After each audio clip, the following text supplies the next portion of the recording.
episode 12, I think. Dirty Dozen. What up? We live. What up? What up? Chilling, What bro. up? It's just a trio of us tonight, just like last time. Last week I couldn't make it, man. Had some shit going on. I'm gonna just leave it at that. A little bit under the weather.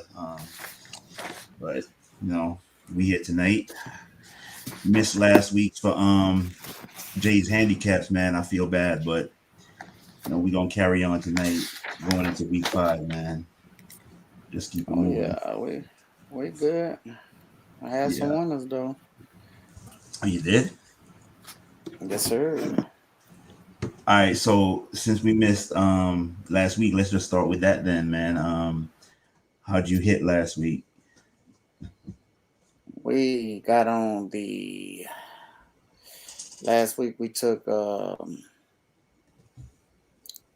Kansas City. They was giving up 7. Mm-hmm. That was the closing line. Cowboys and the Colts Oh, and the Rams. so was a you good went week 3-1. No, 4-0. Wait, Rams? Didn't Not the lose? Rams. Oh, The Cardinals. Oh, Cardinals. The Cardinals. The Rams game. My bad. Yeah, If yeah. I said Rams, yep.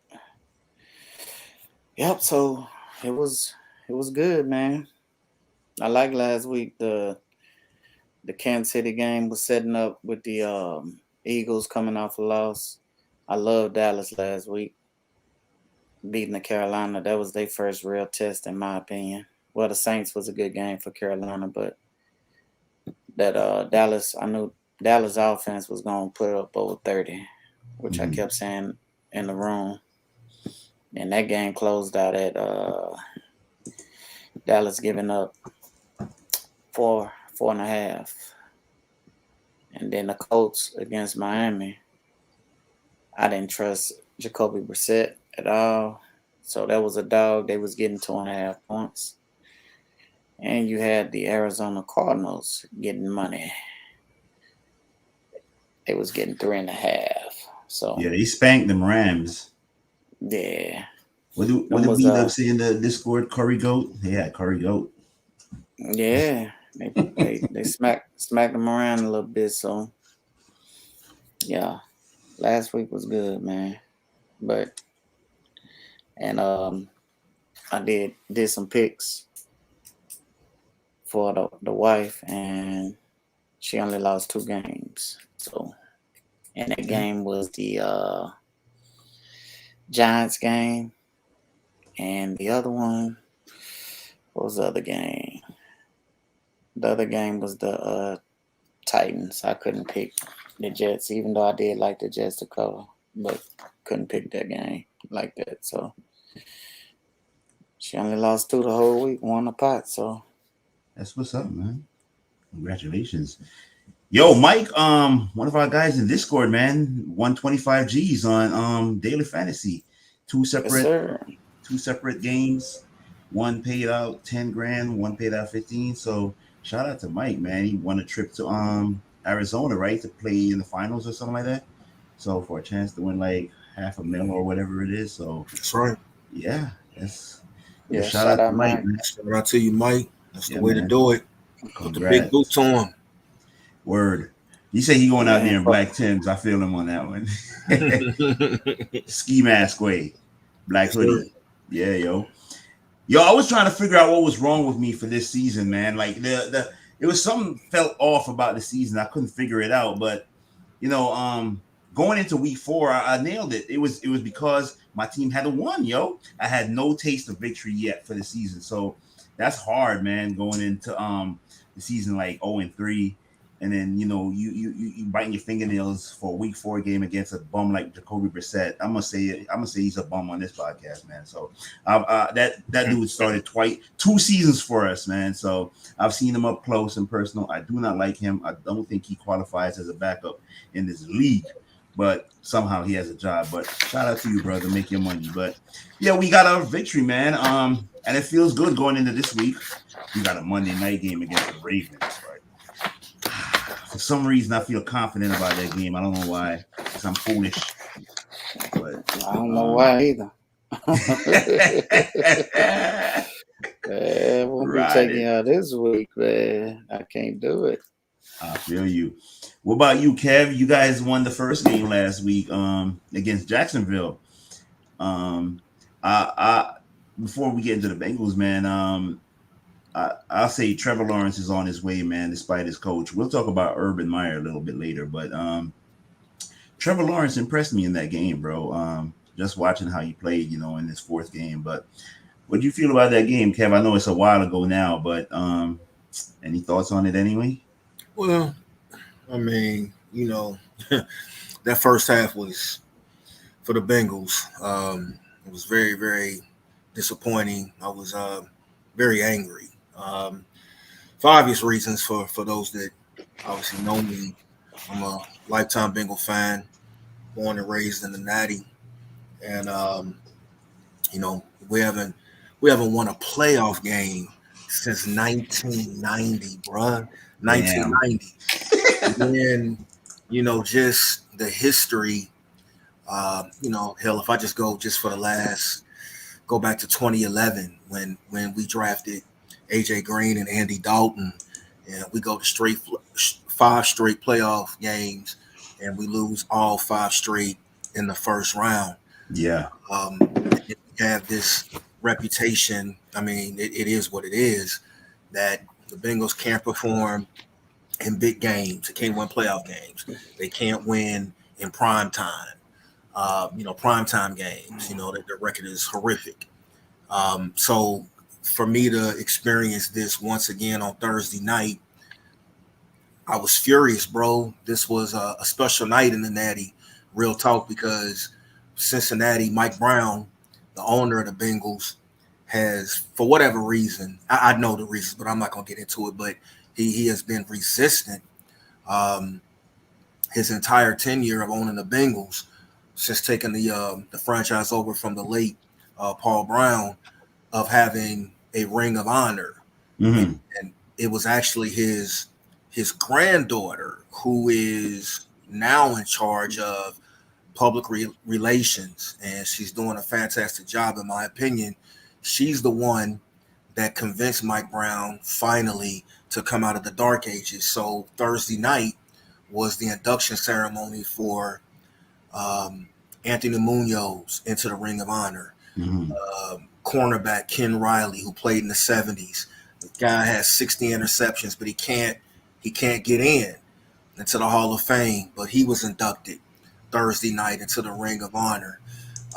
Ken Anderson, who played through the 70s and the early 80s, was inducted into the Ring of Honor.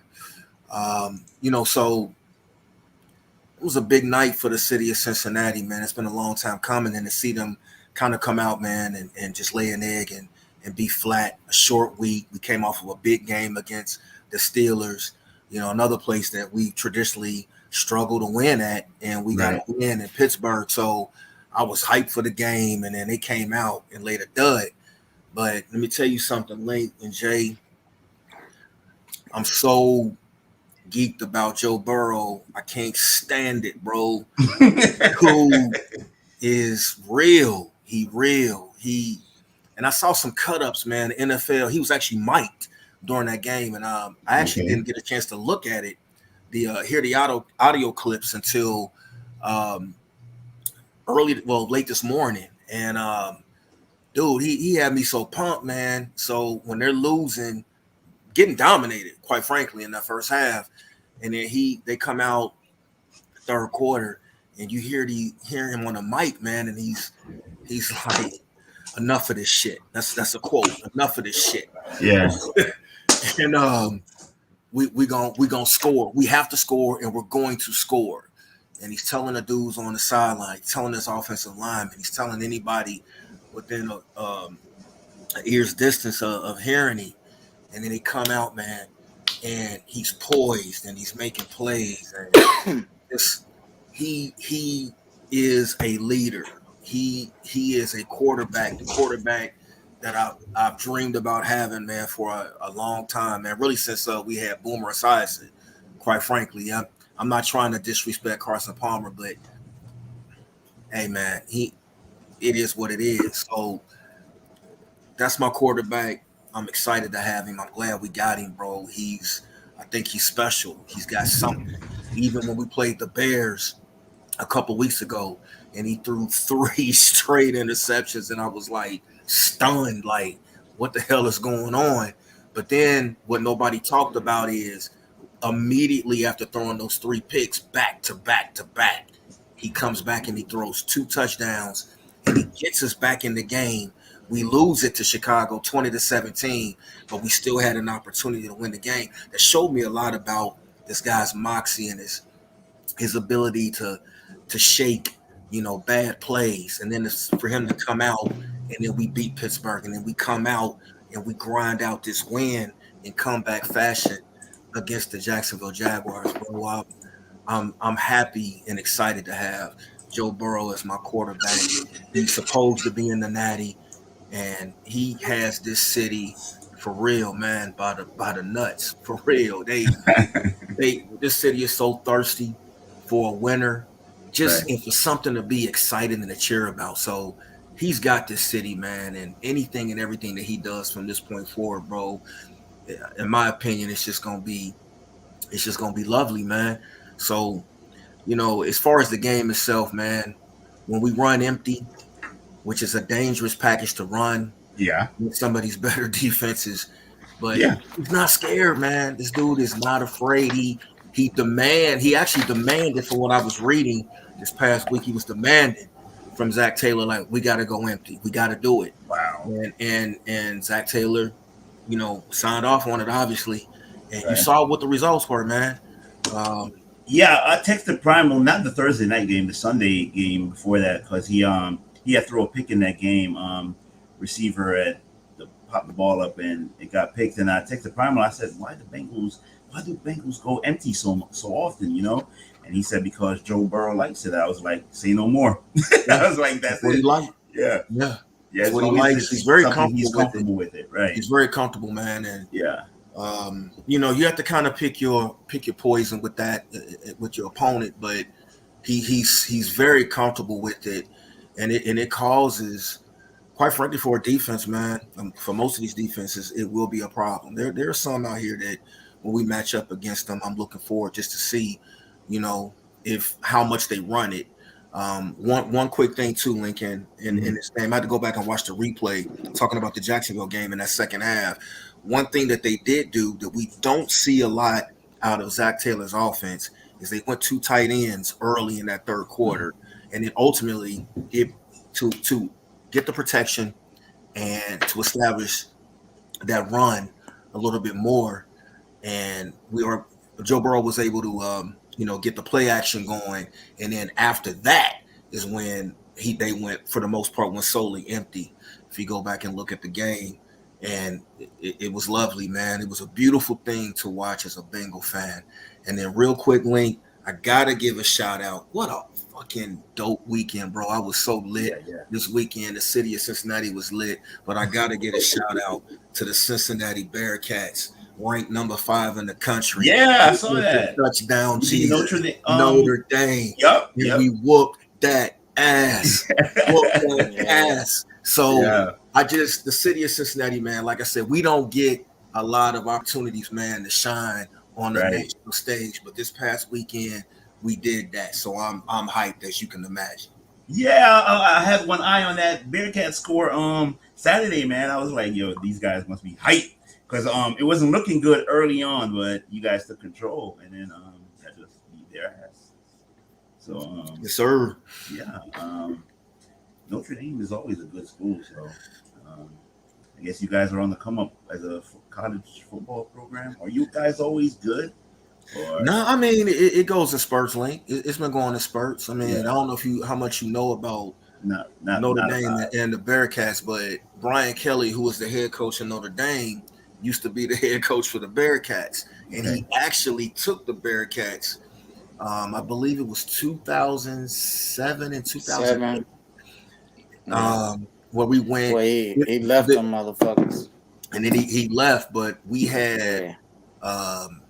an undefeated season, and then the year after, I think I had to go back and look, but I think we lost one game. But anyway, they both of those seasons under Kelly, if the BCS had existed then, we would have been snubbed anyway. But just the fact that if you were to go back now, the way the BCS and how they determine how the BCS top four are determined, they would have had an excellent shot to have been in the top four both of those years. And then he took the money from Notre Dame, as most people probably would, and dipped.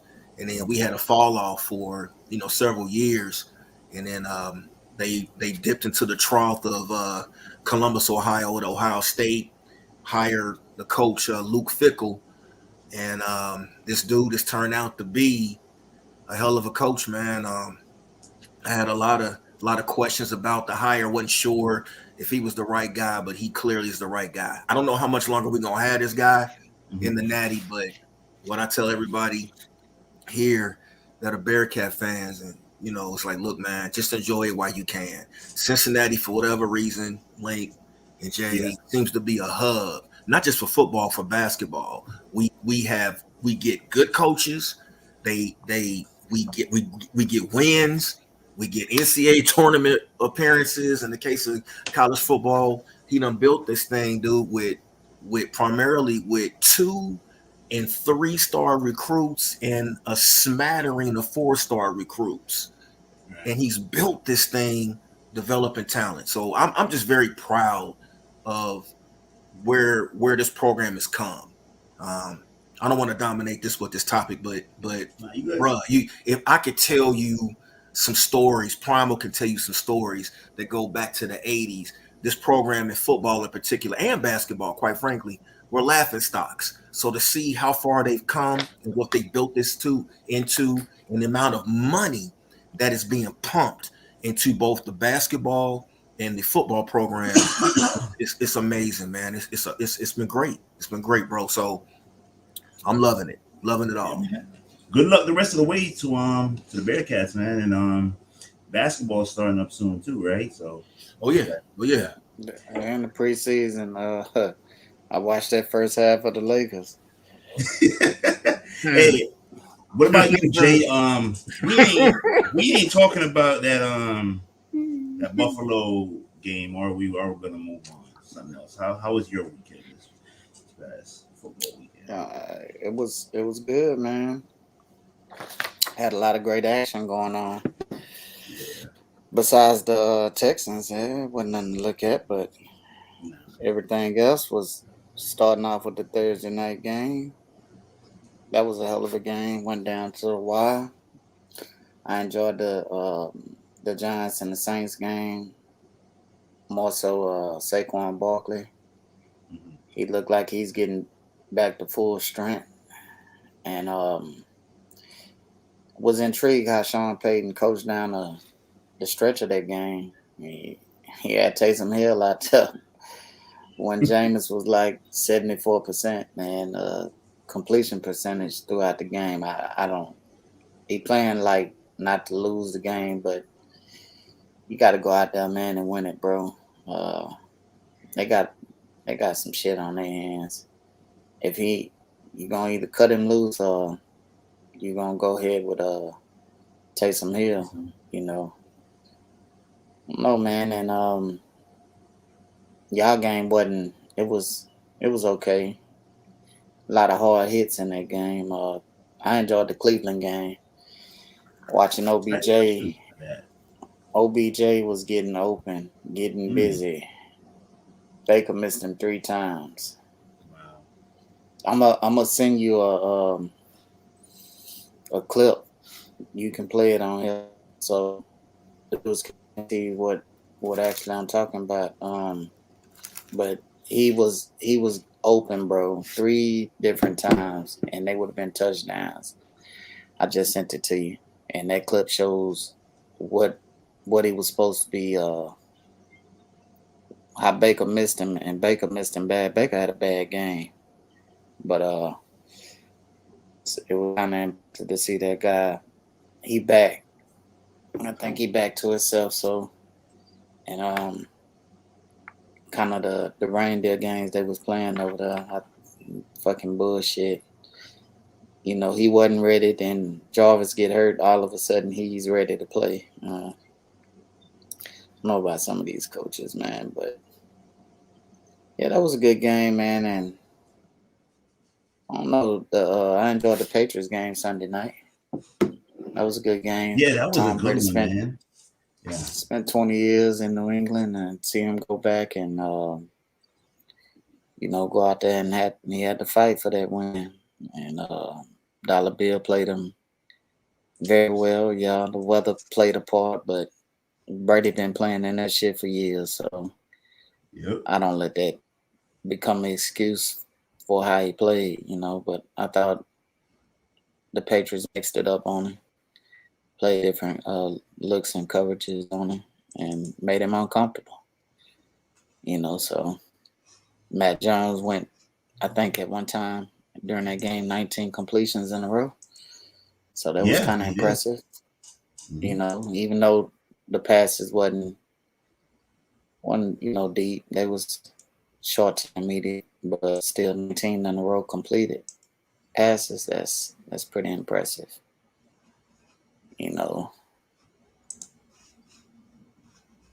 I see you got it up there. Check this out. Here at the bottom right. Guys open. Look at that shit. Yep, Right that's here. Odell right there. Yep. Now watch this pass. He wide open, bro. Touchdown. Look where the ball landed. Behind him. Wide open. Yeah. Yeah. He was cooking the Vikings, bro. Now watch this one. He at the top right. Yeah. Got him beat again. Look where the ball at. Yep. You're looking behind him. Yeah. He's stopping. It's behind him. He's stopping. Turn around. Yeah, it's behind him. Now watch this route. In, out, and up. Touchdown. That's so beautiful. Missing him. Yeah. Missing him, bro. Yeah. Missing him. To your point, man, listening to some of the talking heads, the commentators over the past couple of days, particularly ex-football players, they're saying Baker is regressing. So at least from what they're seeing, I don't know how true that is, but he's never been the most accurate guy, right?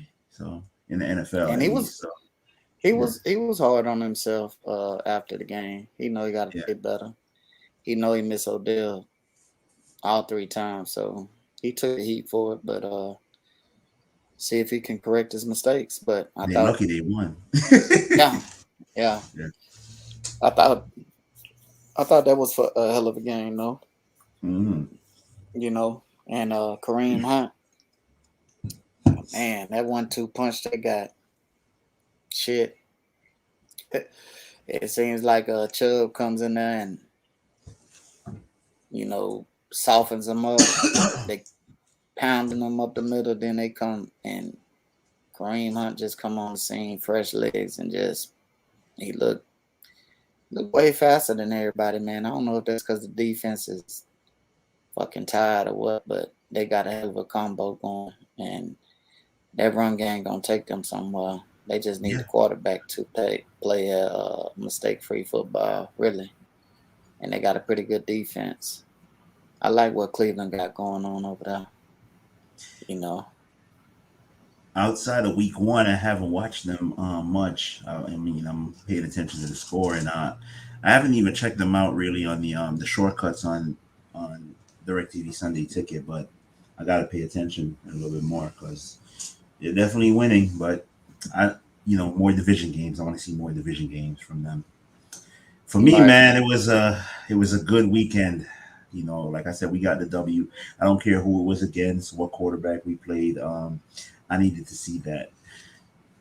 I'm always hard on my squad, so it's nothing new for me. Sound like I'm one of those Colts fan that ain't never happy, but that ain't the case, man. I just call it like I see it, and I think we're getting better. I always knew this was going to be a tough schedule to start the year, but I thought we'd have more wins at this point than just one. But we'll see. Lamar is going to be tough to stop that dude, but we'll see what kind of game plan we come up with. But yeah, we started to get a bit more pressure. I'm still Carson Wentz. surprised on how you running Taylor. I mean, what the fuck Marlon Mack doing in that fucking game, bro? Y'all put him on the block, and then you putting this guy in the game, he getting fucking snaps. I just don't get it. I don't know if they're trying to show people that he's healthy or what, but I was surprised to see him out there because I was like, if he gets hurt, you can't trade him. So exactly. I was actually surprised to see him playing, but this game I felt. And you out there, not to cut you off, just to add to it. Yeah. You out there trying to win a game, man.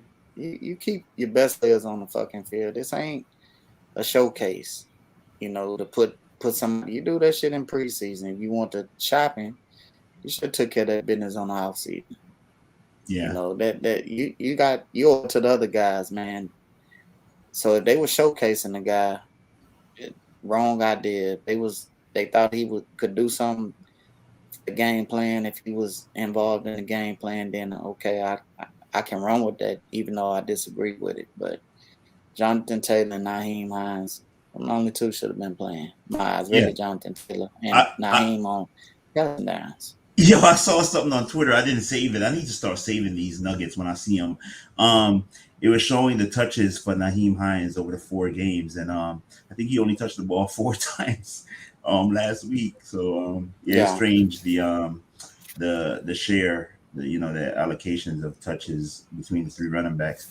I was eager to see Marlon Mack play, but not in these circumstances. I just wanted to see how he bounced back from that Achilles because that's giving me some kind of projection for Cam Akers. But good to see him healthy. But like you said, I'm glad we won. I don't know what kind of game plan Frank is going to come up with for Baltimore, man. But we'll the best way to beat them is to get a lead and have them chase us. So if we win the toss, get the ball, score, stop them, make them go 3 and out, get the ball and score again. And, I think he's gonna have to. The way y'all play defense, Lamar gonna have to be on. He gonna be forced to. Y'all gonna force him to make the throw in the zone. Yeah. So. I don't think y'all gonna be letting them guys get behind you. Too often. Mm-hmm. Hollywood just been cooking next level, right? Yeah. That dude can get open, man. Yeah. He getting better too. You can start to really see it. Yeah. And better. I expect to see us open up the playbook a bit too this week because everyone's getting a little bit more comfortable.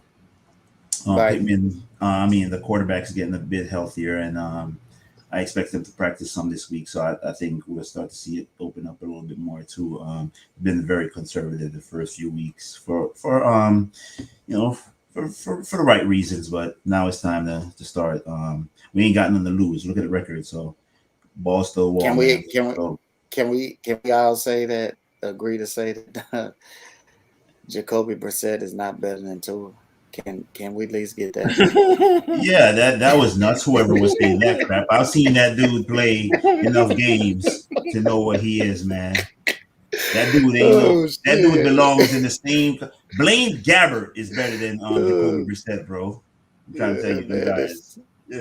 It's pretty bad, man. That dude there. That dude was turning the ball over, running around in the backfield like you normally do for no reason.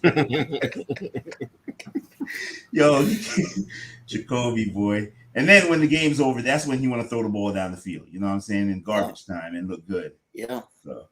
Yeah. But y'all battle, man. I seen quarterback trying to hang in the man and make plays, and I still think y'all need a field stretcher. I think everything is condensed.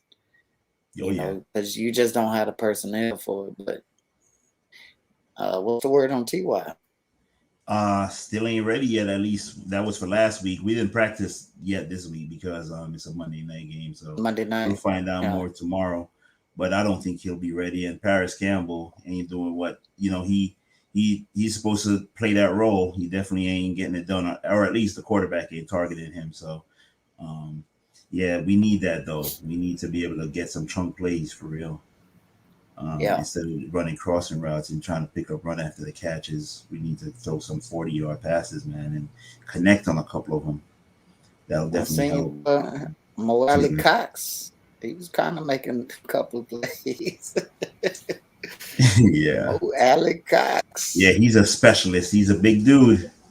You know, Yeah. you'll see him show up in the red zone or sometimes in between the 20s, man, here and there for chunk plays. But I like what you Yeah. see. That's what I like about Frank as far as his coaching style, the way he uses guys.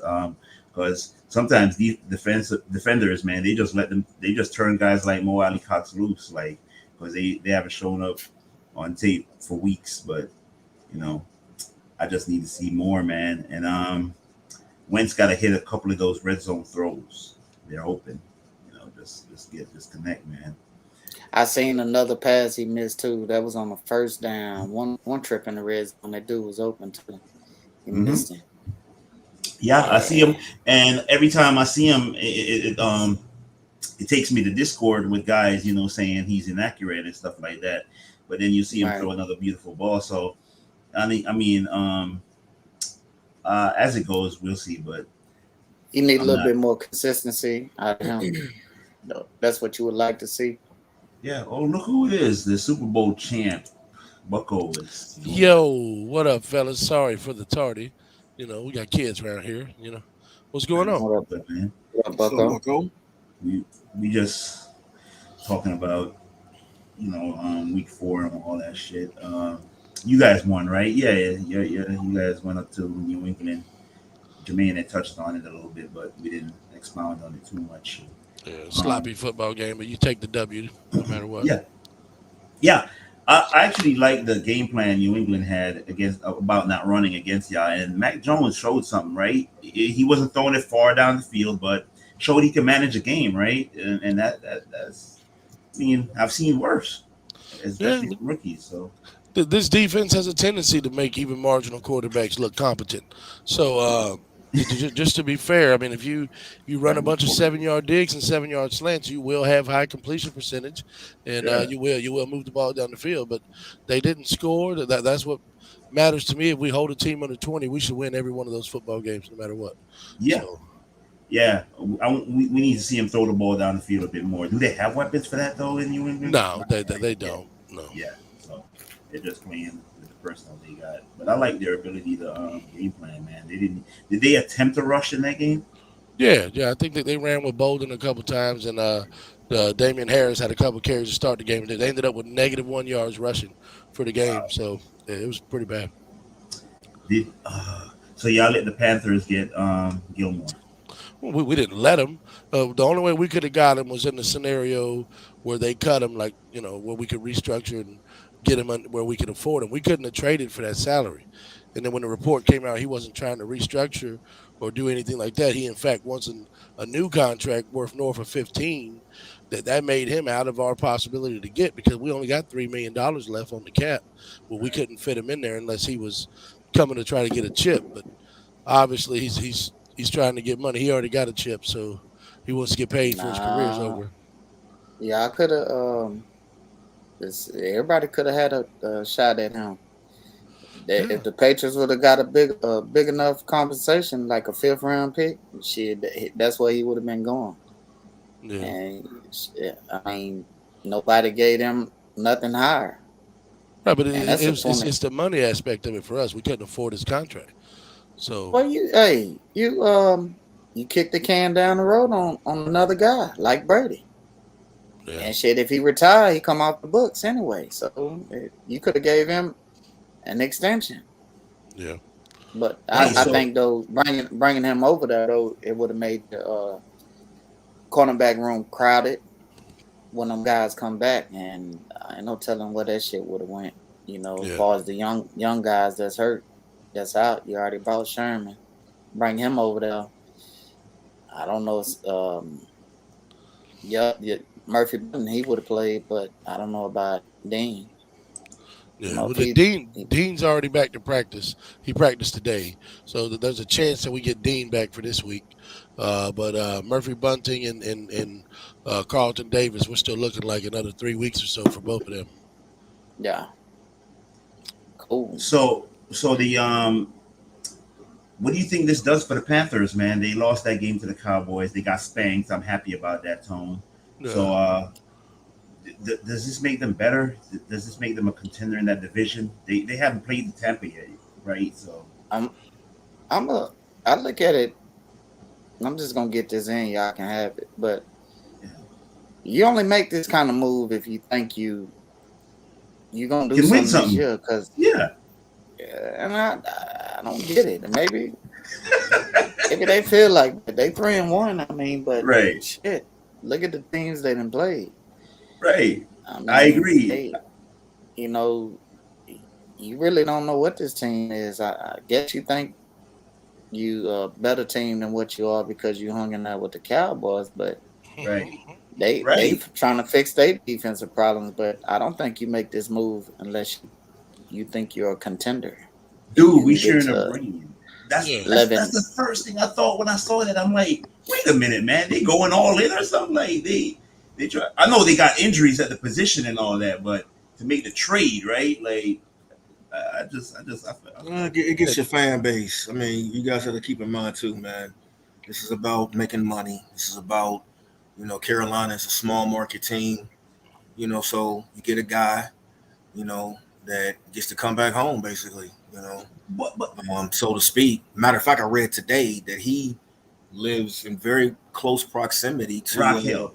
The from Rock Hill.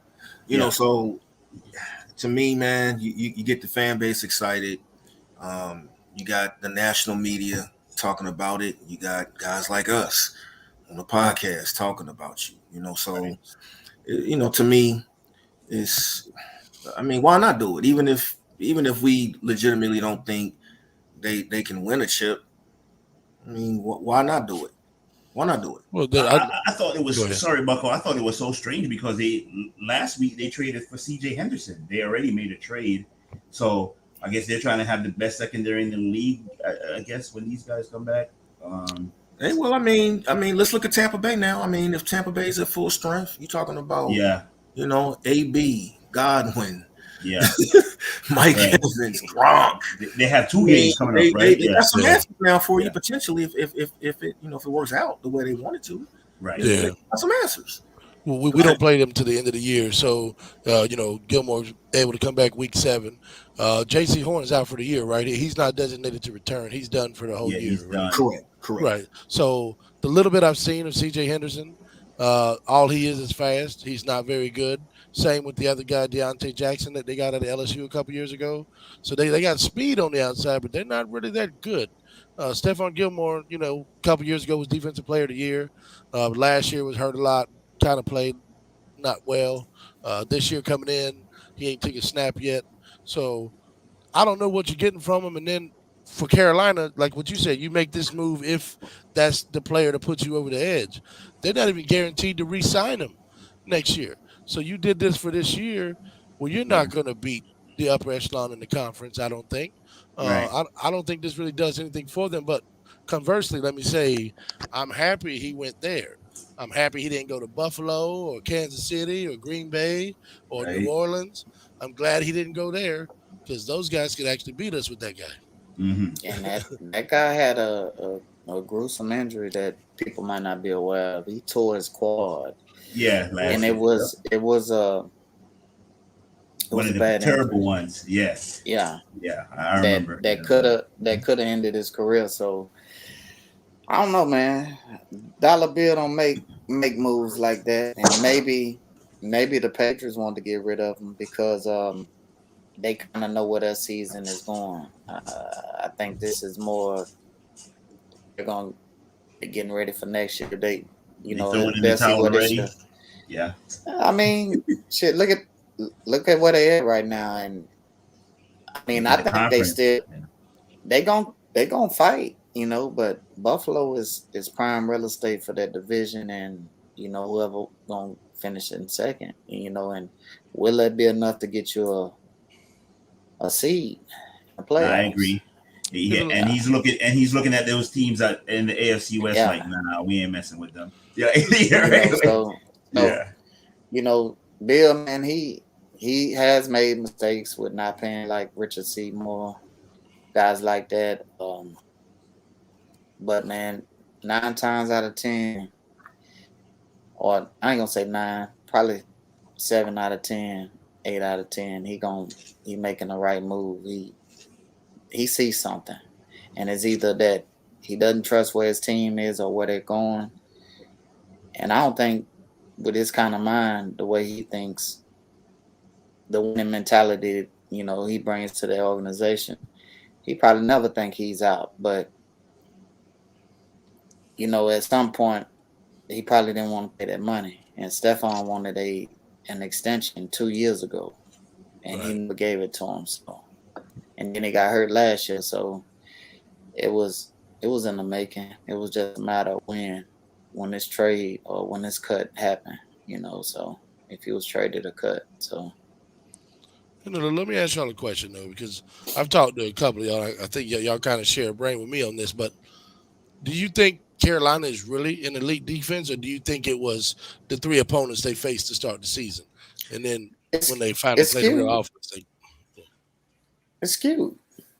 I think it was a little bit of the latter, but they're pretty damn good because they have good players on there, but they played guys early in the year that were really bad. Yeah. You know what I'm saying? Man, but I don't think they're that good is my point I'm trying to make. I don't think Gilmore puts them over the top, and I definitely ain't worried about Jughead. He's going to mess up at some point. So Darnold, that dome. Yo, that dome, I forget what I was looking at, but it was one of these quarterbacks' head, man, that looked like that statue of Peyton Manning that we had up here a few weeks back. Like, I forget who it was, man. It might have been Darnold, bro. It had to be. That dude's got a 5 head. He got a jug up there, knocking. Water jug. Crazy. Yeah. Oh, man. So, Urban Meyer touching booties on camera. What's going on with that? This is the dumbest story to me. This is being talked about this week. This is a complete waste of time. I'm for real, man. I'm just been aggravated every time I hear about this. I've been hearing about this shit all week, man. Like, really, this is a topic. This is what we're talking about. No, I just got to bring it up a little bit. No, I'm with you, man. Yeah. I'm just saying, man. It's just like, for real. I mean, this is a story. Why do you feel like that, Kevin? Why do you feel like that? Because I think it's. Yeah. Go ahead. Let me hear your take on it. Oh, man, I just look at it, man. I just feel like the way it's being portrayed, how the national media picks up shit like this, stories like this, man. Dude, to me, look, they done lost 19, 20 games in a row. 19, yeah. 19. So they lose a game that, quite frankly, I'm sure they feel like they should have won this past Thursday against Cincinnati. So he says, okay, I got this restaurant up in Columbus. I'm beloved in Columbus. I'm going to go. I'm not going to fly back with the team. So, yeah, that struck me as like, really, dude? That's the first. Okay. I mean, okay. Yeah. But I get that. So you want to ride on him for that? I get that. Riding on this dude, the way they hyping the story up in the media about this, whoever this chick is, man, and I had read that his wife had tweeted out earlier like he deserves a break, blah blah blah with the grandkids, and then this shit come out later on that night. You got this chick, all up on him, man. He grabbed a little, touching a little ass. He got caught out there. It is what it is. The part that bothers me, Jay, about all this is the reactions in the media from players, former players in the media. Demand. I've saw her several say that he should be fired. He's a hypocrite. Yeah, it is hypocritical. I get all that. To me, man, this ain't no story, man, because I'm like, dude, if you want to shit on him for initially hiring the strength coach from that used to be at Iowa, and then we found out he's got some racist tendencies. So then he had to fire him. Then they were shitting on Urban Meyer because of the Tim Tebow thing, giving him an opportunity to make the team for show, sell some tickets, sell some jerseys, memorabilia. I get all that. You shit on him for that. But ultimately, then you shit on him for the, how he, coming out and saying, he's Trevor Lawrence is in a competition with Gardner Minshew. Then you turn around and trade Gardner Minshew to Philadelphia. I want to shit on him for that. I'm with that. You want to shit on him for the 0-3 start. I get that. But this is not a story to me, bro. People cheat. People flirt. People cheat. It happens. It is what it is. He just happened to be, for whatever reason, got caught out there very too comfortable. So maybe it's a wake-up call for this dude, but I've just never felt like this dude was, first of all, I personally feel like he never should have been hired by Jacksonville, quite frankly. I don't, and he's showing it. He's not ready for the NFL. He's showing you that. Then the staff that he put together. We talked about this, Jay. Neither one of us that he put together. It was like a hodgepodge staff that he put together. Because again, part of that's because of Sean Khan waiting. These owners be on the bullshit and they wait a little too long before they get they hire, and then guys are scrambling trying to put a staff together. So there's blame to go all the way around. But to me, man, they portraying this dude like he's just like he's a bumbling, perverted, cheating idiot dude. And I'm like, get out of here, man. Cut it out, man. Many players out here that's out here doing the same thing. Y'all just ain't been y'all ain't been caught yet. Your shit ain't been put out there like that. And I just get tired, man, hearing people preach, that you're supposed to hold this standard. But I know there are probably a shitload of Jaguar players and coaches on that staff right now, man. It's doing some shit they ain't supposed to be doing. They just ain't been. So people can miss me with that shit, Jay. That's why I say every time I hear this story, I just kind of cringe, man. I listen to what people have to say, man, but to me, it's just that part of it is overplayed for me. The personal side for me is not the issue. I mean, what you do with your time, that's your time. But the not flying back with the team, that's bad. That's bad, bro. Yeah, I agree. I've never heard of a coach not doing that. I've heard of players asking coaches they want to stay because they got a bye week and they want to stay where they at or whatnot, or can they fly back? And they hurry up and get told no. It got to be some emergency type shit for that shit really to go on. And I mean, you being in a leadership position, you just got your ass kicked on national TV, a game that you should have won, and you don't fly back with the team. Like, how do you get respect? It's a bad look from your players, and you new to the NFL, so to me, I thought that was Bush League, and that showed a sign that he doesn't know what being a professional. Yeah, and he down there touching the booty. And I know you get paid in college, but these guys making more money than you, and you trying to lead a group of men and bring them together. The optics was bad, and I think that the whole situation with that part was horrible. My whole thing with the situation, Jermaine, that I haven't heard anybody bitch about, but I'm gonna bitch about it here.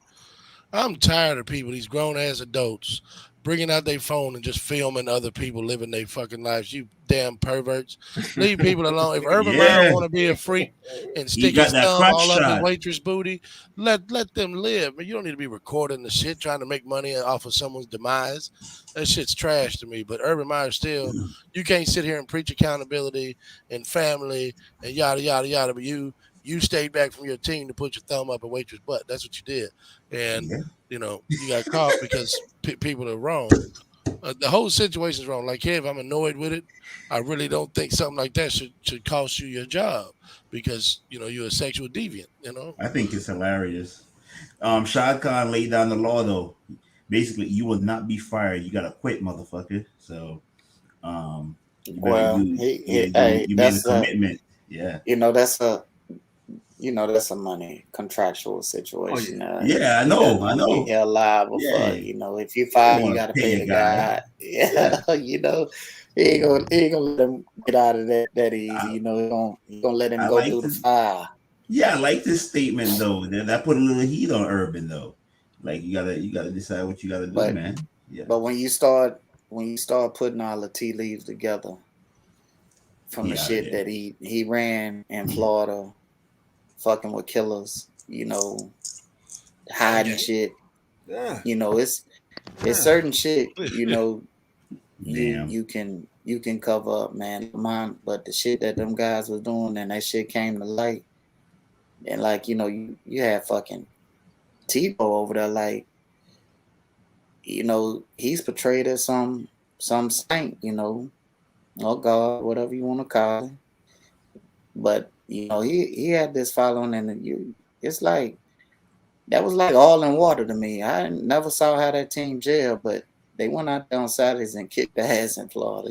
They won a bunch of games, but he had a lot of shit going on, man. And then it kept getting bigger and bigger. He went to Ohio State.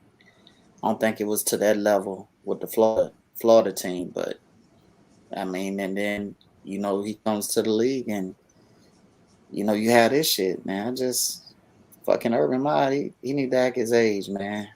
I don't give a He shit need to sit about down. He what needs to sit what he down. what he do with his personal time, but you trying to get wins and you trying to be successful in the NFL. I think he going the wrong way about it, and that's all I'm gonna have to say on that. Word. Yeah, let's put that to bed, man. Urban Meyer. Well, hope it was worth it, brother. Hope you smashed. Pounded. Word. Yeah, man. So Yeah, I guarantee he pounded that. He did too much. He done did too I'm much I'm I'm pregame a, to I'm not a, I'm a, I'm score. a, I'm gonna tell you something. That looked like yeah. he might have been this might have been his third or fourth go round. He was a little bit Oh too yeah, comfortable. Yeah. He's Yeah. very A little bit comfortable. too comfortable. Yeah, Hmm. yeah. he knew his Very way comfortable. around that cougar. But they say when you're an old man chasing after a young woman, you're called a jaguar. That shit had me Wow. rolling. Oh, it had me dying. Yeah, man. So yeah, man, we going full speed into week 5. Bucko, since you're the last man in here, you can get it again, man. Who you got this week? The Bucks. Miami we were Oh, favored by 10 points at home against the Dolphins.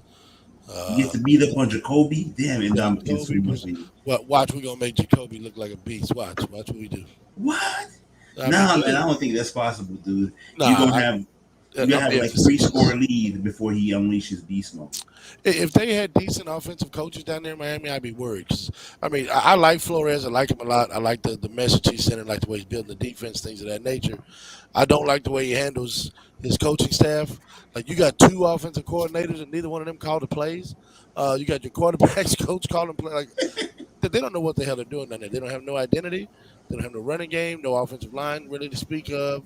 Jalen Waddle's been doing really nice things for a rookie out the gate, Yeah, but they don't throw the ball down the field at all. So no, I'm not really worried about Miami's offense. We should be able to score enough on them to make this not even close to a game, but we should be able to cover that 10. I would like for the Bucks to actually cover a spread once this season. We haven't yet, so looking forward to this beatdown. yeah, I think that should be. You should smash those dudes, man. Your secondary is weak, so we'll see if Jacoby takes some shots, but he doesn't normally do that until they're down. So We got a chance of getting Jamel Dean back, who's a starter. Our third corner, he's coming back. We had Pierre Desir stepped in. I think he played like 40% of the snaps against New England last week and did a fine job. He should have had a pick 6, but I think with Sherman getting another week of practice, with Dean back, with Desir getting another week of practice, we'll look a little bit better than we did the last 2 weeks, especially against this passing attack. You'll be missing your safety. I Yeah, don't no think he's Winfield, gonna play. but Mike Edwards is a hell of a player, dude. I think we'll just be a slight downgrade at that position. Mike Edwards can play just fine. Yeah, another game I like this week though. What is that? Bengals at Packers? Is it at Packers? No, it's in Yeah, Cincinnati. It's in Cincinnati. Oh, so it's Packers. Yeah, here it is. Packers at Bengals. Packers by -3. They're a road favorite. Yeah. That is going to be a fantasy bonanza. Yeah, but Mixon, my guy, is he? I know he didn't practice today, but how's he looking over there, Kev? Is he gonna? No idea, bro. I mean, I know you won't know. He ain't practiced, so yeah. I don't know. Me personally, I'm not expecting him to play. So if he does play, that's gonna be great. But I'm not expecting him to play. No Mixon, no victory. I'm not gonna say that, bro. I'm not gonna say that. No, I mean, Aaron Rodgers is a bad man. And we know what he can do, but I don't respect the Packers secondary. Let's start there. Right. I think we can run on the Packers, but it's gonna be a little bit harder without Joe Mixon. I think if we go empty, I think we're gonna go empty a lot in this game, man. And, like I mentioned to you earlier, Zach Taylor has finally shown that he's willing to go play two tight ends if he feels like, either try to get that run game going and get a little play action going off of that, and or for added protection. But I just have a feeling, man, that we're gonna see a lot of empty from Cincinnati, and they're gonna spread that defense out, and we're gonna throw the hell out of this football. And if Joe Mixon doesn't play, I mean, it'll be Samaje Perine, but the guy that you have to look out for would be Chris Evans in the passing game. Yeah. So you don't believe. I think. Well, I mean, look, I'm not saying he's going to do a whole lot. All I'm telling you is when we go empty, if you watch who they bring in when they go empty, they bring in a lot of different people, man. So it's not always receivers that they have out there. When I watched them the past couple of weeks, they put Chris Evans out there. He can actually run routes. So there's some matchups I think they can take advantage of. As far as offensively. Now defensively, I'm concerned. Aaron. I saw Aaron Jones is dealing with an ankle injury. AJ Dillon, even though I think he did practice fully, has or at least I think it was full practice. He's got some kind of back issue. But I am concerned about Aaron Jones and potentially AJ Dillon. And of course, don't even have to say, Devontae Adams is that dude. I mean, I think it's going to be a high-scoring game. So when I looked this morning, depending on what sites you fuck with, I'm seeing the over/under anywhere between 50 and 51.5 is what I've been seeing today. So I think it's going to be a lot of points scored in this game. I think we're going to be able to make some plays on both sides of the ball, but I think it's going to come down to quite honestly, man, turnovers. Who makes the least amount of mistakes? But I think we're going to give them everything that they want. Hey, Kev, I'll say this: it doesn't matter if it's on the road or at home. Rodgers usually struggles against these AFC teams, bro. If you look at it historically. We've played them pretty well since Rodgers has been at Green Bay. We beat them the last time they came to Cincinnati years ago. It was a kind of a shootout. I don't remember the score. It was like 34-30, something like that. And then we played them last in Green Bay, and I think they beat us by a touchdown. But we actually had a lead in that game and then gave it up in the second half, and then Rodgers took over and they beat us. So we do have a nice history of playing Green Bay and having some success. But I don't know, man, it's gonna be a big game. You know what's coming, Kevin. They're fucking bad, man. He bad. Come to holler He at you. bad, man. He bad. We gonna Come see to what he holler gonna at you, do. Kevin. He coming to Come to holler. holler at you. Come to holler at you, Kevin. He better be on his shit. That's all I can tell him. Say, you know Don't what? play around. While we talking about Cincinnati, fucking Prime owed me, man. That motherfucker been missing his damn show.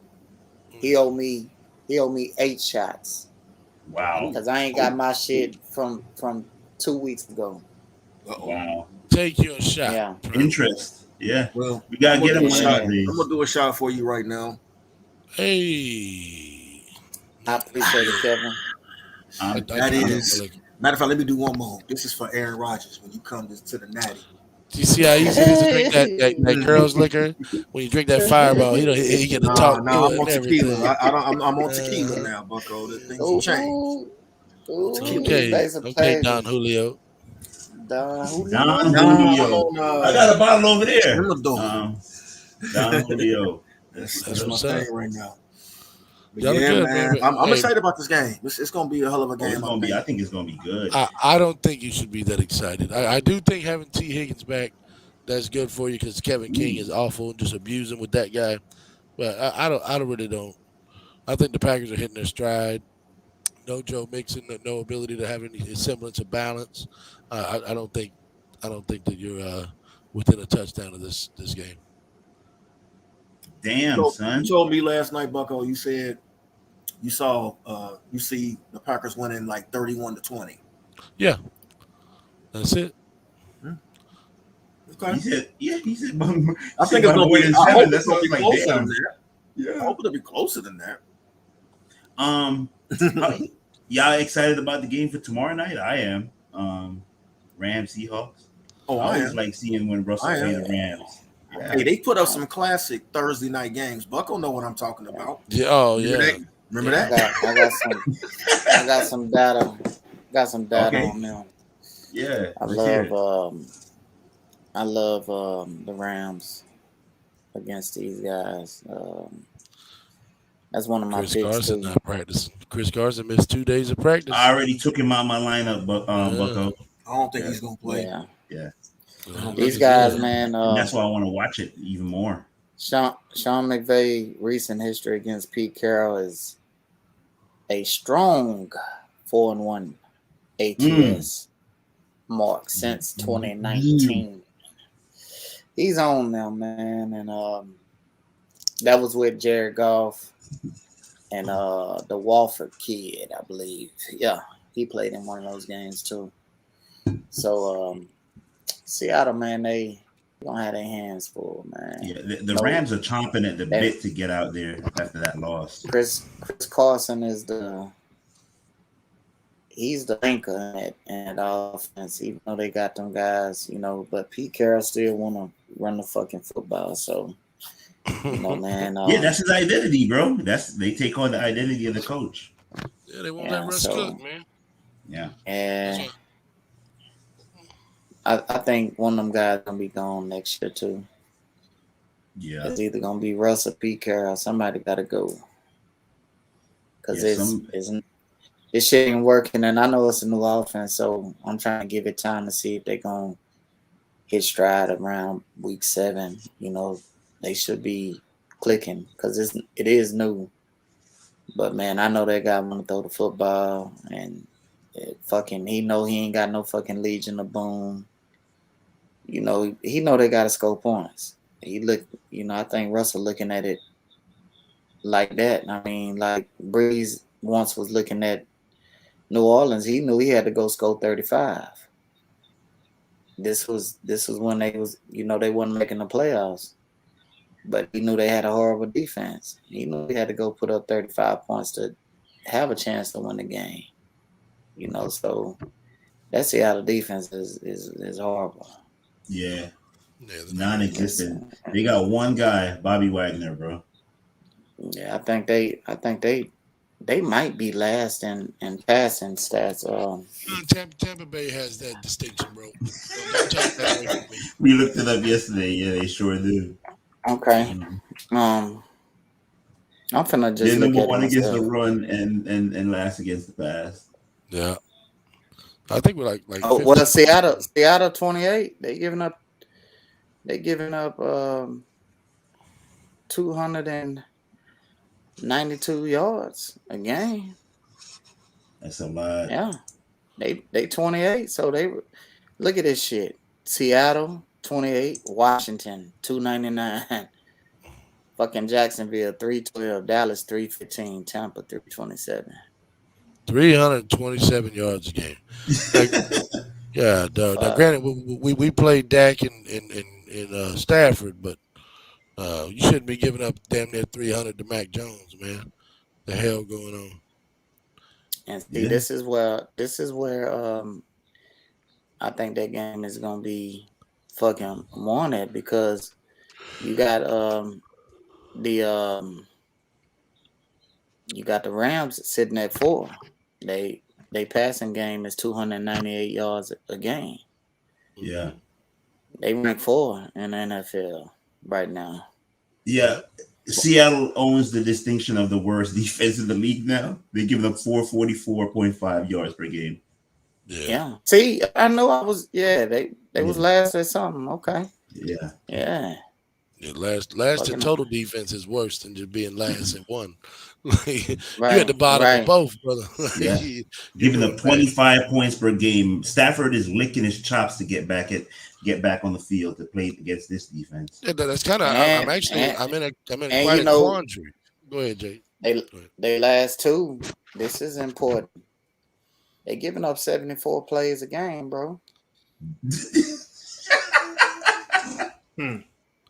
That's a you converting third downs on that half of them. On the field. They can't get off the field. Yeah, they can't get off the field, bro. And shit, that's if you look at the matchup, they gonna kill Bobby Wagner by the end of this season, bro. He gonna be running around a lot. Yeah, man, he might be done. It's not setting up good for them. Yeah. Oh yeah. It's not setting up good. I like the Rams in this game big time. For sure. I don't see. I mean, we've seen crazier things like with the Seattle Rams or with Arizona or with San Fran in the Rams. Like these division games over there, man, they're weird. They're hard to call it. But this one, McVay has kind of owned Pete Carroll, so I think it's safe to say rocking with the Rams on this one. Look, we got to talk about this one at least a little bit. I have my Sunday morning planned. I will have the Jets versus Falcons on at 9:30 and Formula One on the iPad. So who's going to win this loser bowl or whatever you want to call it? Trash bowl. Honestly, I don't know, bro. I don't know, man. What game you talking about? Atlanta? Jets and Falcons, 9:30 Sunday morning. I got Atlanta in that game. I'm taking. I mean, I'm leaning towards Atlanta, just like Vegas is, but neither one of these teams is more than a field goal better than the other one, bro. I don't know. I mean, Zach Wilson was dropping some dimes on Tennessee the other day, and that was beautiful to watch him do his own. Yeah. I mean, I wouldn't say the first half he looked it awful, but he came alive in the second half. You just got to beat me across my head, shit. Beat me across my head. Give me the Falcons, shit. Yeah, they the most they got the most better veterans on the team, shit. I know these games in London, they wild though, shit. Yeah. You never don't know what's gonna happen, but I'll take the Falcons in this one. The thing that kills me with the Falcons is and watching them and seeing them as close as I have in my division, they literally find every single way to lose a game. They could be up by 8 with 5 minutes left and find a way to lose it, just like they did against Washington. They can have very low penalties, no turnovers, still lose. Cordell Patterson ain't finna have 200 yards and 3 touchdowns every week. That's not going to happen, man. If they keep relying on that guy, they're in some major trouble. That Calvin really doing nothing. The 2 tight ends, Hayden Hurst and Kyle Pitts, ain't really doing nothing.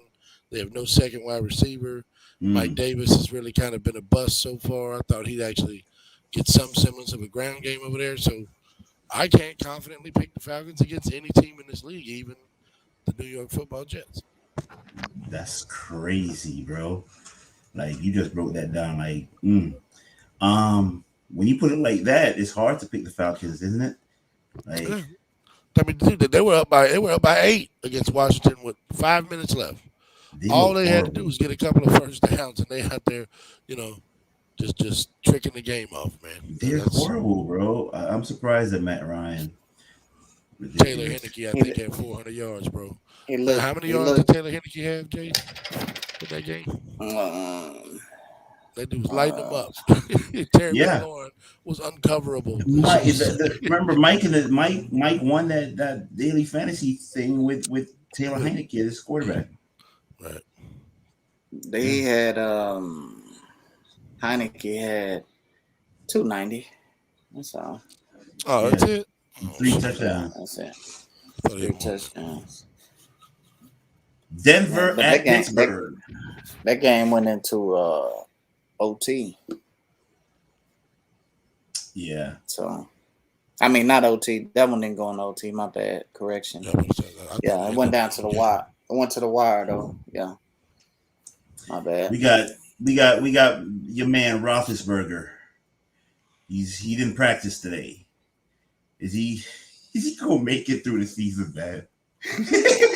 I think they setting it up now, bro. Like, but to be honest, I don't like what they got behind him. But, I mean, hey, that team just Oh my god. that offense stinks, man. They got some players over there, but it stinks. Hey, man. They get what they get. They get what they get. You Yo. know, Vaughn, get him, Vaughn. Rush. Get I him, mean, Ben. do you really have any faith in that Broncos offense against that defense? but I No, I don't. I like Pittsburgh in this game, but Yeah. I mean, it's not saying much because they still got that.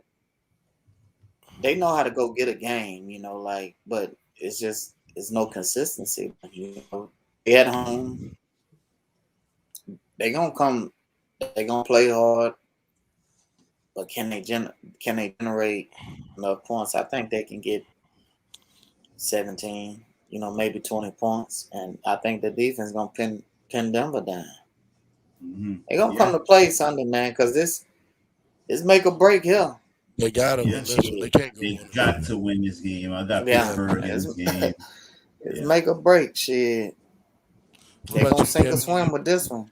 You picking the Broncos, Kevin, out of spite? What you doing? Oh man, I have to go with Pittsburgh on this. I don't like. I didn't like what I saw from Denver this past week at all. And that was another team that why you said that, Kevin, brought something to my mind. Another team that played bullshit competition. They ain't playing nobody. Yeah. Denver? Yeah. They ain't play Agreed. shit. So then when they had to go up against Baltimore, man, they really couldn't get it done. And then of course Teddy gets hurt, and Drew Lock comes in, and I mean we've seen this before, So as bad as Pittsburgh has looked, I got to go with the Steelers in this game. But I do respect that Denver defense. I do respect it, and I think they're gonna make Pittsburgh work. But when it's all said and done, I'm still gonna take the Steelers, man, in this game. I think it'll be a close game. But they need to fire the NGL. I'm sick of. I didn't like the He's way he's so fucking old, dry. man. He talking about old, Fangio? old cry. Yeah, What's that word? Crotchety, Yeah. man. Just Yeah. man, come on. Crotchety old man. Yeah, My man. favorite term. He sour grapes, man. Like, come on. Yeah. Oh, That's they run it. 27 years of coaching. I've never seen that. Bullshit. Like, shut your old ass down, man. Your ass up. Yeah, you don't need to be crying because they didn't take it easy. Play football, bitch. What he didn't say was he called 3 timeouts and they was losing by goddamn more than 2 scores. Right. Yeah. He left that out. Yeah, he left that part out. They let that smooth it. fucking crybaby. He over there crying. Then you gonna take shots at the Ravens and Harbaugh. What was he said, Jay? Something to the effect of, we expected it, but we expected They it. don't What do care you about. mean by They that? don't care about player safety. They don't care over about there. player safety. Yeah. Like, no, Yeah. you wasn't talking that shit when you was coaching for him. Yeah. You was over there coaching on the staff with him. Man. You didn't say nothing then. Get your ass Big up, dude. Vic. Riding on Fangio, man. Yeah, I got to ride on Vic. Man, that motherfucker, chill, man. that motherfucker got he got the old syndrome, man. He can't remember what the fuck going on, bro. You ought to hear that motherfucker on Moving the Chains, bro. That motherfucker he be sounding dry and He's shit. so dry, like he really don't want to do the interview. Yeah, like, hey, he be like, damn, they're like, you better not ask me a goddamn question. Like, man, this motherfucker here, man. What the fuck wrong with you? He's just old, bro. So what day he come on? I gotta listen. You gotta listen to him, man. He's so dry. Yeah. It's short. Everything is short. He came on yesterday. Fucking dry. Yeah, the replay on demand. I'm gonna check it out. PK was asking him, and Mills was asking him something. I think Mills was asking him about about the injuries to the ribs. Like, a lot of players this year getting rib injuries. And then Mills has said something to the effect of, do you think, coach, that that has something to do with how players are being taught now to target the chest area and so forth and not the head. And just his response was just like real dry, man. Like, I really don't want to do this. I have to do this interview, by obligation, but I'm really not trying to be there. I'm gonna tell you, short answers, man. He's a horrible interview. Yeah, he's bad. He is. Yeah. He's one of the worst coaches that I've heard for the interview. Yeah, he's not good. And it really, if you're doing, when you're making coaches do shit that they obviously don't want to do, that's what you get. That's what you get. Yep. Yeah. Bullshit. And I know it's hard for them guys, man, to do it each week. Because they already you can feel it. I guess it's bad vibes. It's awkward, right? On. Yeah. It's some crazy shit. I would like to see him have to do a live interview though with them guys, because just to see them guys know how to handle themselves, but to see his interaction, because it looked like he don't pull no punches. Like he gonna be how he gonna be, and he ain't trying to hide it, So I would want to see his reactions when they asking him them questions, and he don't want to fucking ask it. Because I don't think he'll change his fucking look. I think he'll just be looking like, man, fuck you, motherfucker. He just old motherfucker, man. He just Fangio. Shout out to Fangio. I gotta listen to that for real when we done here. You gonna talk about Matt Nagy? No, actually, we're not gonna talk about bullshit on here, man.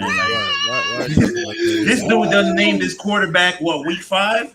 Finally, this nigga. Yeah. Oh, I can't use that word. This dude. I think he Monday. This dude on Monday, Andy Dalton, despite the injury, is still our quarterback. It's Wednesday. Our quarterback. And then today, Justin Fields is our quarterback going forward.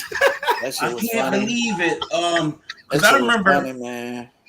Dude, this dude had his job. When did he get? Hold on, man. Because I remember this was like 2017, 2018. We had this discussion, Kev, about Matt Nagy. Yeah. And so it had to be. Let me see. Hold on, people. I'm going on Wikipedia here just to see when he got the job. 2018, right. So he's in his 4th season. Finally got his quarterback. But they got Vegas, man. So I expect them to get trumped and drummed by Chucky, because Chucky's gonna be in a foul mood, man. I don't think Chicago's gonna win this game. Matt Nagy's not gonna survive the year, bro. I don't think he's gonna make it through. Maybe the Chicago Bears owners won't fire him during the season, but he shouldn't make it through the year, man. I don't think they're gonna fire him until after the season, bro. You know, Unless they just have a monumental meltdown. yeah. But I personally, I can't prove it. I just believe it. I believe they told him you will play Justin Fields. I believe the that. GM put him they in. told him that you will play him. I think he knows. We've talked about it on these podcasts, previously. I think the writing is on the wall. He knows what it is. He's just gonna do his time, and then at the end of the season, he's gonna be out, and he'll go on with his life's work. He was told though, a guy don't make no comment like that, and then you backtracking the next day. That was plain view, bro. That on the told your ass what you was gonna do. Yeah, yeah. And their running back is down, so I don't know who's. I'm not really familiar with the Chicago. It'll be Damian Williams. Yeah, I seen his interview. He had his head down and shit. He was all like this and shit, man. You could tell he was told. Yeah. This is what you're gonna do, and this is how you're gonna say it. Mm-hmm. And any word that you say that we didn't tell you to say, you will be fired. That dude doesn't seem like he's all there, man. When I look at my coach on the live shots on the sideline, and he looked just as confused that I do, what the hell's going on? That sends a bad message to me. And then in the pressers, he don't do himself any favors either. I don't know why they hired this guy. I remember that year. That's the same year we hired Reich. I don't even think we interviewed that guy. It shows you what Ballard thought of that dude. But and he was there, man. I think it might have been the special teams coach that he interviewed, and not that guy. But I didn't go out on a limb for this guy, but I think he might be one and done, man. What y'all think of Nick? As Prince affectionately calls him, Nick Sirianni. He calling Sirianni. The Eagles got pimped on real good by him. Yeah, he's sorry. You having nightmares about Patrick Mahomes. Don't know that. No, I mean, honestly, the Eagles roster is not really one that you could expect a new coach to come in there and just be lighting it up with. I mean, they got no offensive line. Every year they got, massive injuries to Brandon. That's why Houston and them gave Brandon Brooks away over there to him. He's hurt all the time. And then they got, plug and play players on the offensive line. Defensive line's got some talent, but the back end of it, other than Darius Slade, not really much to speak on. And, the wide receiver core, outside of the rookie, nobody else in here wants him on their team. So how did you expect them to win with this roster? Yeah. I think Carolina is going to beat them. They're back at home. Tone's going to be it's Tone's going to be Tone this week because they're going to have a victory. Jalen Hurts, he's not the problem over there, though. He's not. So, yeah. I think Philly actually going to make this. This is the type of team they can play with. I really think, because I've seen a little bit of Carolina, they get a lot of speed and they're doing a lot of over pursuing the stuff, and Dallas took big advantage of that. And Philly likes to run a lot of misdirection, a lot of counters, a lot of bootlegs, a lot of flooding to one side of the field. So I mean, I think Philly can play with these guys, man. I think Carolina still wins, but I think it's a field goal or less. I think the sneaky play in your parlay this week might be that Philadelphia plus 3.5. We'll see what the handicaps are in a few minutes here. Let me let's run through these real quick. The Browns at the Chargers. I'm excited about this game. This is a 4:05 game. My guy Justin Herbert is looking like the cyborg that he is.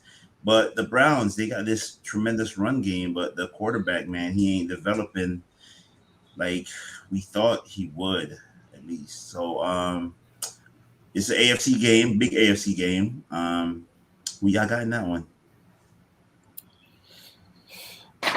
I got the Cleveland Browns. Wow.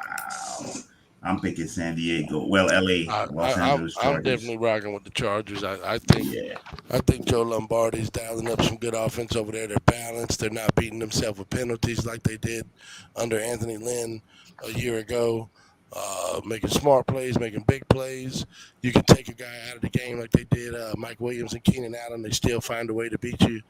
Um, Austin Eckler, when healthy, is a problem. So even though Cleveland's D line is playing, otherworldly right now, I'm a rock with the hot hand and Justin Herbert over that bum Baker Mayfield who he can't even hit Odell Beckham in the shoelaces. So, Damn. give me the Chargers. Kev, I don't know how you're doing this podcast and you picking up players off waivers at the same time, bro. I'm looking at my email here and I'm like, yo, the pharmacist? Yeah, I'm over here multitasking, bro. Hey, I'm setting my lineups at the same time too, just to make sure. Over here multitasking. You guys are funny, man. Yo, over here looking at some things. Who you got, Kev? You got the Chargers in this one? I'm actually with Bucko on this. I'm going with the Chargers. I tell you, man, I'm liking. I had questions about him.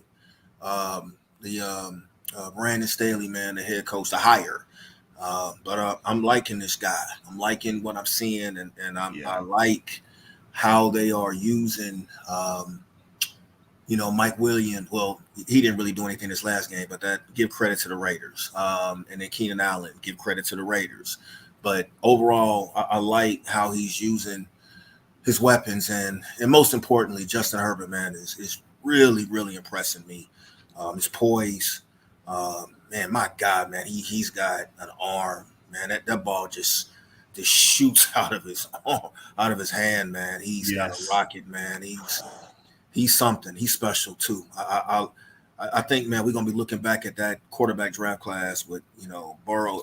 In particular with Burrow and Herbert, man, in particular, those two, maybe Tua if Miami, that's another subject, but those two for sure are special. And I like the Chargers defense, and for a change, they're actually fairly healthy.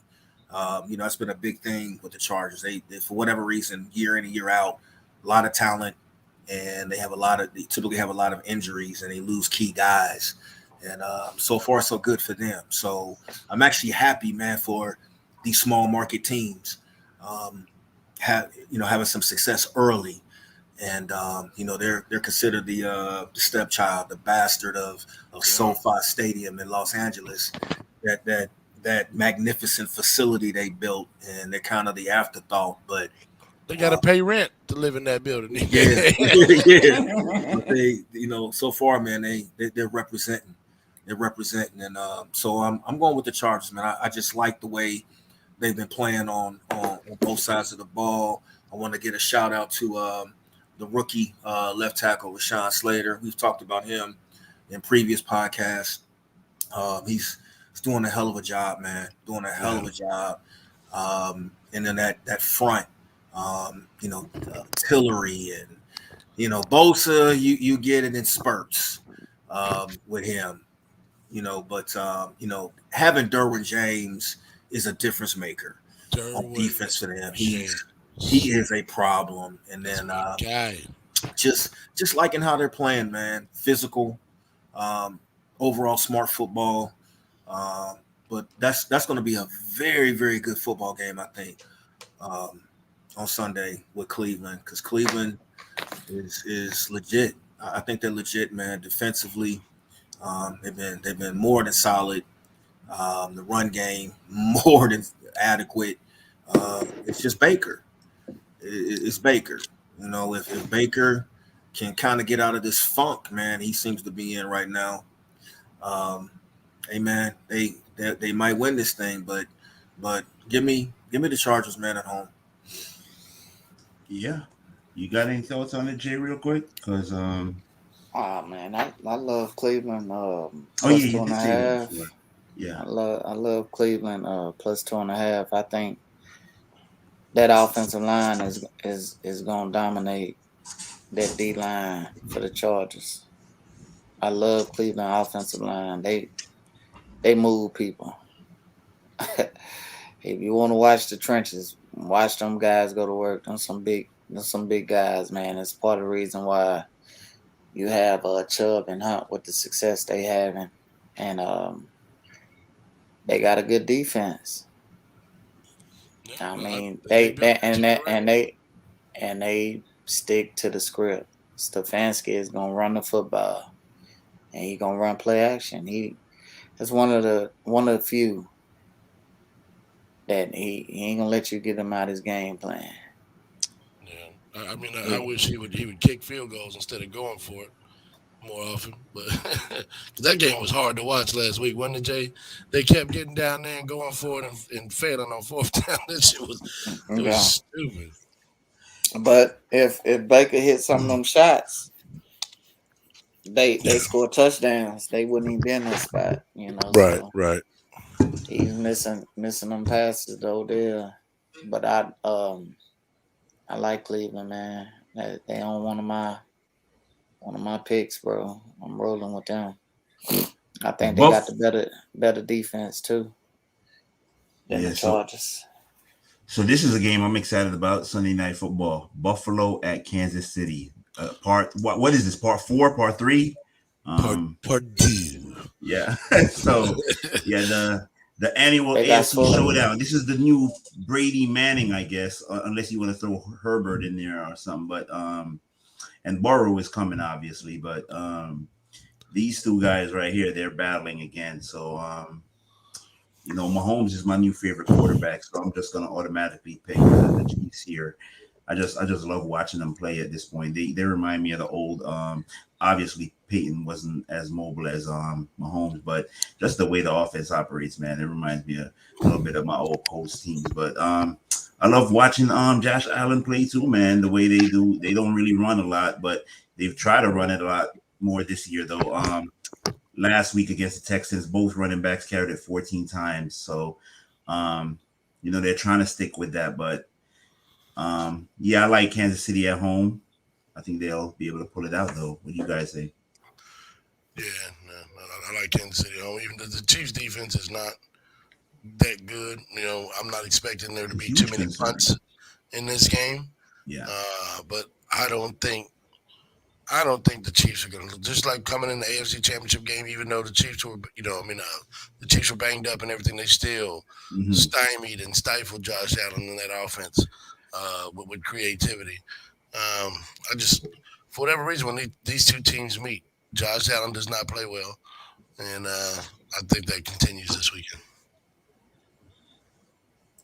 I like Kansas City.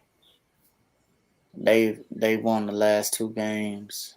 They swept them last year. One in the regular season and one in the playoffs.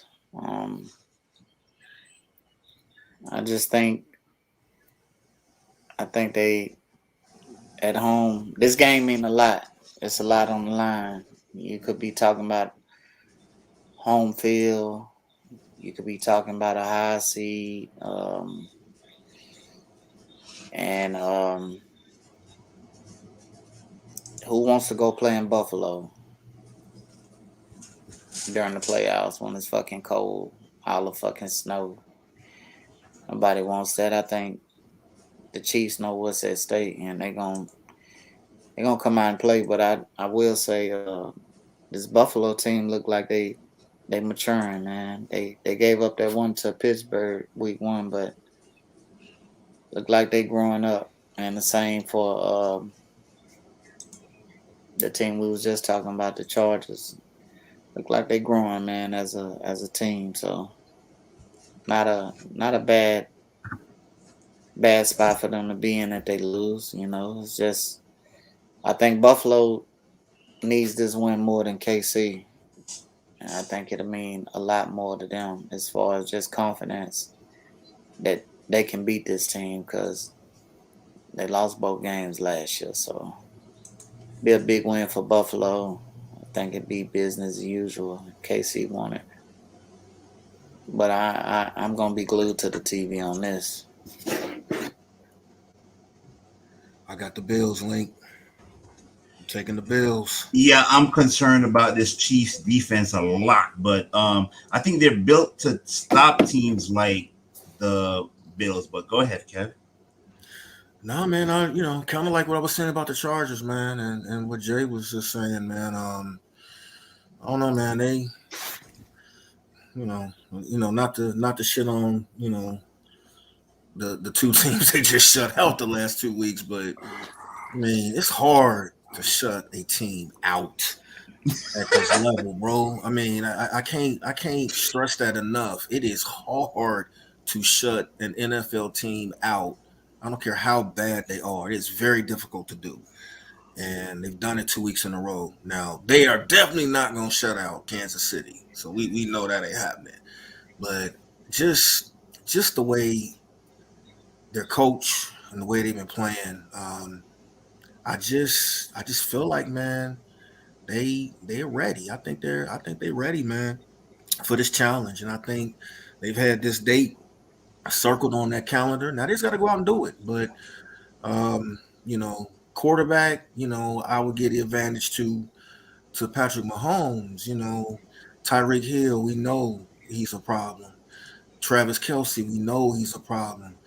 Edwards-Helaire, playing a little bit better. Last couple of weeks. But I don't know, man. There's something about Buffalo, man, when I've been watching them. They just real gritty and grimy, man, the way they play. I just like the way they're playing, man. I just like the way they're playing. And I think they're gonna be a problem. I don't like Kansas City's defense, flat out. This experiment they've been fooling with moving Chris Jones to the DN is not working. It's not working. Certainly now, not. I don't know what they're going to do. Been hurt. Yeah, and Frank Clark is hurt. The linebackers are okay. I know. We know what a honey badger is. Sorensen can make plays occasionally, but he can also give up big plays. Corners, I don't love. So I just think, man, when it's all said and done, I think Buffalo is going to grind this out. I think they're going to grind this game out, but we shall see. We shall see. Bucko, quickly. I think Bucko fell out, bro. He had to bounce. Okay, my bad. So yeah, man, let's let me take a look at this fantasy team here real quick, and then we'll get Jay Weave's handicap and get up out of here. Hold up. I had it here somewhere. Yeah, here we go. So here we are. We got Tone for some reason. This dude is a bane to my existence this season, bro. He's undefeated in this redraft league. Yeah, he just beat my ass this past week, bro. Yeah, my ass. He is 4-0 currently. B-Dub is 3-1, and I'm 3-1. So I'm fourth in the league ranked right now, according to this. So in the other divisions, they got Mike at 3-1, Adrian at 2-2, and Artie is on the outside looking in at 2-2. Everybody else is 1-3. So yeah, I'm barely in there at number 4 right now. So let's just keep getting some wins. Like Chris Carson not playing is gonna hurt. So I had to put in Dalton Schultz, even though the Cowboys been getting him the ball. I don't like it this week. I don't know who I'm playing. Let me see the matchups for this week. Yeah, I don't want to look at this league anymore. Yeah, I got. Oh man. Yeah, I got knocked into the grave, bro. Oh, I lose this weekend. That'll be the dirt on top of the grave. Yeah. I got big boots, so I'm not feeling confident either, Kev. So yeah, you and I, we're in the same boat there. Jay, what's up with the handicaps, man? Let's make some money real quick. Well, let's get it in. We got week 5 on the docket. We got the first one. We're gonna be taking the Rams. It's currently at 2.5. Was at -1 when the line first dropped. I still like the Rams. If you can get it at 2.5, 2, lock it in. Mhm. Put you a couple of units on it so we can goddamn cash in. I like the Rams. The Sean McVay has owned them 4-1 in the last 5 games against the spread against the Seahawks. And I think it's gonna be rough for Russ on the offense. They haven't showed much as far as being able to score points, and I think the Rams just gonna be able to get out there and score. I seen that the coach did acknowledge they have to start getting Robert Woods involved on the team, involved on the offense. Mhm. So look for Robert Woods to produce this week because he was clearly frustrated because Matthew Stafford locking in on Cooper Kupp. If you want to make the next step in winning games, I think they got to spread the ball around, man, and so you can keep defense on the heels because Arizona was ready for Kupp, and that guy didn't never adjust, till it was, meaningless points being scored. He finally threw it to Woods for a touchdown at the end, but game was out of hand then. So we got the Rams at -2.5. You can lock that in. The next game I like on the docket is the New Orleans Saints at Washington. Give me the Saints at 1.5. It was at two It's and a at 2 half. now. It's at 2 Two and now. two. Okay, Mhm. lock it in at 2, bro. I like the Saints this week against Washington. Washington been kind of not good on defense, man. We'll see. They got no Brandon Sheriff. I believe he's out. Logan Thomas is out. Um, Dommy Brown is out. John Bostic is out. Cam Sims maybe out. Damn. Gibson is questionable. I think he's gonna play though. So they dealing with a lot of injuries over there, and I think they're gonna go in there and take care of business. New Orleans Saints bounce back for them. Right. Sean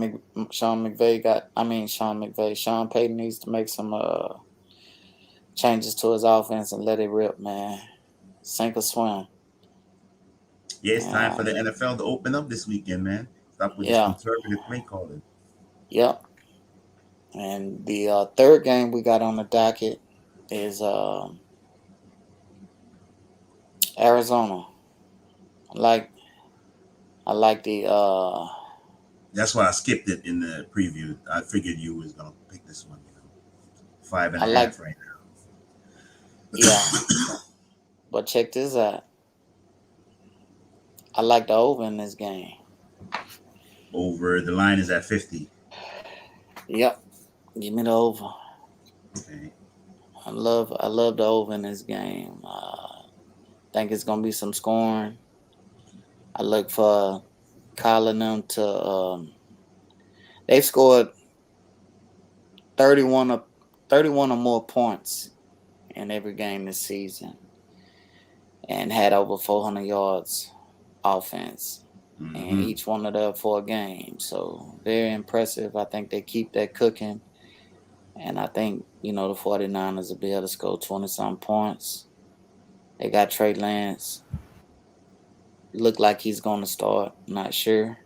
But, the unknown, you can get them the Cardinals defense. They can be had. So I like the over in that. Like the over. Mm-hmm. And then we got the last game. Cleveland Browns plus 2.5 right now. Ooh. It's at one and a Uh, half right now for the Chargers. Mine is saying 2.5. Hold on. Let me go back to it. Got it pulled up right here. Yeah, MGM. Cleveland is getting plus 2.5 right now. Ooh, okay. Yeah. And all these bets, you can get your numbers at MGM. This is on MGM, FanDuel, and DraftKings, but they're plus 2.5 right now. And I think that's a lot of value right there. I think that's too many points. I think I look for Cleveland to straight out win, but I don't think the Chargers are 2.5 points better than Cleveland, even at home, because Cleveland got a offensive game plan that they're gonna run the football, and this is another reason why I like Cleveland. Cleveland is number one against the run. Running the football. Yeah, that travels. And then they are putting up. Hold on. They are putting up 177 yards a game. That's what the average is. They're rushing? Yeah. Wow. Rushing yards a game. Yeah. And this is the defense for the Chargers are giving up they're at 139. They rank 29th. They're giving up 139.5 yards on the ground. And then when you flip it, go to defense, you got the Browns. Let's see. Let's go to total defense. The Browns at giving up 250 yards. They rank number 2. Chargers giving up 332 yards per game. Total defense. It's gonna be a good game, man. I love this game. I think. Yeah, for real. I think right there with Buffalo these are my two favorite games. When I saw it on the schedule, I was like, yeah, this is gonna be, because this is my opportunity right here to watch the Browns. I haven't watched them really since week 1, so, and they're playing better except for the quarterback, but this should be a great game for real. Yeah, in the 4:00 window. Yep. So Dallas and the Giants, it's always pretty good football, so that'll be good too. But I think people are gonna be tuned in to the Cleveland Chargers game. Yeah. I don't know how he's doing this. This dude is on the podcast with us, and he's picking up my players off waivers. The pharmacist, bro. What are you talking about, man? Like, dude, I was trying to remember who I wanted to pick up, and sure enough, it comes across my phone. This nigga picks up Jeremy McNichols. Sometimes I can't remember the guys that I'll be targeting, bro, because I don't want to use that waiver claim. And then when it come Wednesday, I forget right away. You know what I mean? Well, I'll be more than happy to trade him to you. No. But I got Mixon. We can talk. Yeah, we can talk. But you don't want to. You already told me last week you don't want to trade me my guy. So yeah, we like him. We like him. All I can do is tell you, he ain't the guy. But who ain't the guy? You think Jeremy McNichols? He ain't the guy. Oh, the in passing situations he is, but the guy he won't be playing for me. The guy is on his way back, and his name is Darrington Evans. That's the guy. I hear you. I ain't been impressed with MJ. I feel you. Hey, I'm just telling you the pecking order. I got it. But he ain't there. He ain't playing right now. No, he's not. But they open up the 21 day window on him. He'll be back soon. Yeah. And as soon as he's back, McNichols will be right back on the waiver wire. On the bench. I don't even know why you picking up running backs with that stable you got over there. Because if something were to happen to Derek, the only reason I picked him up because if something happens They're working the hell out of Derrick Henry, bro. You see that too, right? This dude is on pace for like 500 and some carries. Yo, it's like crazy right now. And he's catching the ball. But you see, they in trouble, man. Them guys in trouble. Oh yeah, traded for Julio. Look at Link. He like that. Yeah, bro. I agree with you, though, Jay. I do. Yeah, they in trouble. I don't bro. like the direction that they're going, man. Taylor Lewan playing fucking ass football. Yeah, he is. Even getting his fucking ass beat like a drum. Yeah, I don't know, man. I don't know if something's wrong with him or he just lost it. Yeah. Shout out Marshall. Marshall sent us a shout out in the chat. What's up, Eagle? Hey, he sure got the bag. He got the bag. Yeah, that's all. That's all Julio want, bro. He just wanted to be on the roster week 1. Yeah, get his bread. I mean, then I'm gonna just tap out real quick. So yeah, I'm hurt. Nah, man. If you like to get McNichols, man. Nah, it's all good. Matter of fact, for you, Lincoln, I'll put him back on the waiver wire. For you. Nah, I'm straight, bro. I don't need him. Continue to be. You know I don't need him. Yeah, I'll be patient and wait while the rest of y'all rich people eat over there, man. I'm gonna just sit back in the cut and wait. I won 2 games last week though, so I'm back in. So yeah. Then you win the 50? Nah, somebody beat me to it. I forget. Bucko actually. Bucko put up the most. But you had the most. Had the most points over Sunday, and then guys caught up. Because even Kevin, I think, passed me. Kevin, you put up 294, I believe, right? Something like that. I think you finished with 286. Yeah. So Bucko passed me and you passed me. So. Yeah, and then Bucko gets the 50. Yeah, undeniably. It ain't even close. And then Jay Weave gets as usual. How much you got now, Jay? 50 in the 250. But this is gonna be week 4 when you got 200 already. Look at him. Say that. Just leave me some meat on that bone, man. We heard that. You got about $200 already. Leave me some meat on the bone, people's pockets, man. Yeah. Hey, we got in trouble for that today. Yeah, we had enough of that. Hating ass motherfuckers, man. Shit. Oh man, damn. So yeah. We go end it here, man. This was fun tonight.